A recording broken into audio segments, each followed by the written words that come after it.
internationales parce que l'Afrique ne peut pas être l'exception de la non-qualité. Prenons le cas de la Côte d'Ivoire, qui était premier producteur de cacao dans le monde, qui l'a perdu, qui est redevenu.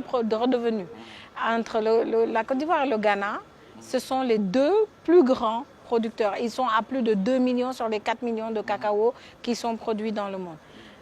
Et pourtant, c'est un petit pays, les Pays-Bas, qui n'ont pas un seul cacaoyer, ils n'ont pas d'arbres de cacao, qui aujourd'hui sont les plus grands transformateurs de cacao au monde, avec le chocolat, le beurre de cacao, tout ce qui est peut-être exploité au niveau du cacao. Et c'est eux qui tirent les revenus de cette chose-là. J'aime à donner l'exemple de la mangue dont on a parlé tout à l'heure. Regardez un produit comme celui-là. On en a partout en Afrique subsaharienne.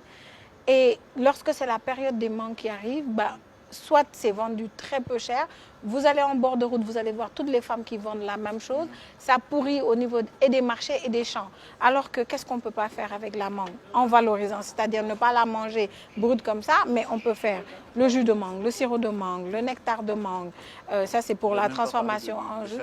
Alors, je vous parle en plus de tout ce qui est la mangue confite, la mangue séchée, le chutney de mangue que les Indiens utilisent pour manger du riz et beaucoup de sauces. On a encore le vinaigre de mangue quand la mangue pourrit. Et quand on a épuisé toutes ces possibilités, la graine, le noyau de la mangue qui se jette, on peut encore en faire le beurre de mangue qui est utilisé en cosmétique et qui se vend 23 $ le kilo aux États-Unis. Nous, cosméticiens, on est obligés d'aller jusqu'aux États-Unis pour acheter le beurre et le ramener. Alors qu'on a la mangue chez nous. Je prends la même chose, vos clémentines au Maroc, par exemple. Les clémentines, les oranges. Qu'est-ce que vous en faites? Quand vous épluchez, les épluchures sont jetées. Mais c'est une catastrophe. Parce qu'avec une épluchure de mangue, d'orange, qu'est-ce qu'on ne peut pas faire? On fait des confitures à la bise au Maroc. Oui, mais je vais vous donner quelques petites astuces. Quand vous le trempez dans l'eau pendant 3 jours, vous avez un macérat à queue d'orange que vous vendez à l'industrie cosmétique. Vous le trempez dans l'huile, vous avez un macérat huileux. Vous le trempez dans l'alcool ou dans le sucre pendant 45 jours. Vous avez une essence qui parfume toute la pâtisserie et même l'industrie des jus. Vous utilisez les alambics que vous savez très bien faire au Maroc et vous avez des huiles essentielles. Donc, qu'est-ce qu'on va chercher ailleurs? L'Afrique a à offrir, l'Afrique a un potentiel énorme. Encore faudrait-il, pour lever ces contraintes, un vrai plaidoyer et un vrai engagement gouvernemental, non pas pour dire qu'on va financer ou autre, parce que l'Afrique a quelque chose de très spécifique. Le monde aujourd'hui est au social business. Tout le monde va chercher le social business. En Afrique, on a le social.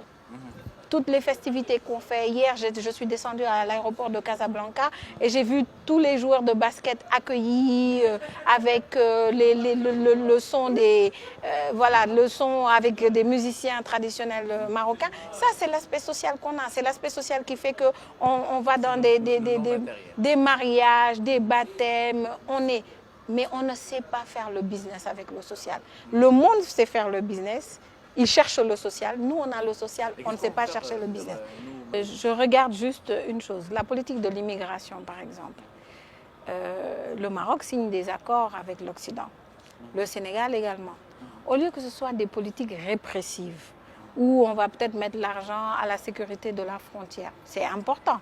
Mais pourquoi pas cibler l'agriculture et se dire, on va essayer de financer des programmes où ces jeunes qui sont désœuvrés, qui n'ont pas accès à l'information, qui n'ont pas accès à la formation, on va leur prendre des rôles modèles, c'est-à-dire des gens qui ont réussi dans le secteur agricole, pour en faire leurs mentors. Et ces gens-là, en tant que mentis, vont être encadrés, vont être orientés pour aussi développer le secteur agricole. Parce que l'agriculture, c'est pas avoir ça ou même avoir un tracteur et être sous le soleil au champ tout le temps. C'est une chaîne de valeur qui va du semencier à celui qui a les engrais, les pesticides, etc., jusqu'au marché. C'est de la fourche à la fourchette. Et pour ça, moi, je dis que l'agriculture doit être considérée comme sexy. Alors, une agriculture sexy, c'est quoi? C'est qu'aujourd'hui, dans l'agriculture, Ça forme des gens comme moi qui sont dans la cosmétique. L'agriculture forme des gens qui sont dans les vinaigres de haute qualité, les vinaigres de table comme on les appelle, que ce soit le vinaigre d'anacarde ou le vinaigre de mangue. C'est encore un exemple que je vous donne. Ça fait des gens qui peuvent développer, encore une fois, la qualité dans toute cette chaîne de valeur. Et il suffit en fait que vous réussissez mieux des choses au Maroc que chez nous. On réussit d'autres choses mieux que chez vous.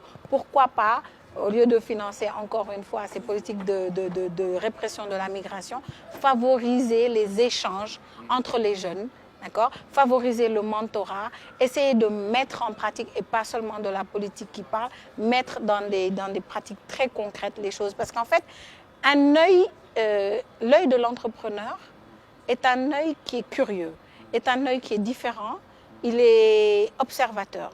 On n'observe que quelque chose qui nous est en général inconnu.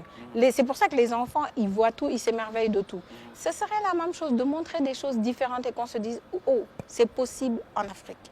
Mais tant que les modèles sont donnés à l'extérieur, que l'agriculture est considérée comme ne nourrissant pas son homme, en fait, le premier empowerment, le premier renforcement, c'est renforcer l'agriculture. Il faut que les gens se disent que cette agriculture crée de la richesse et non pas que cette agriculture n'est seulement qu'un facteur pour lutter contre la pauvreté. C'est ça la différence.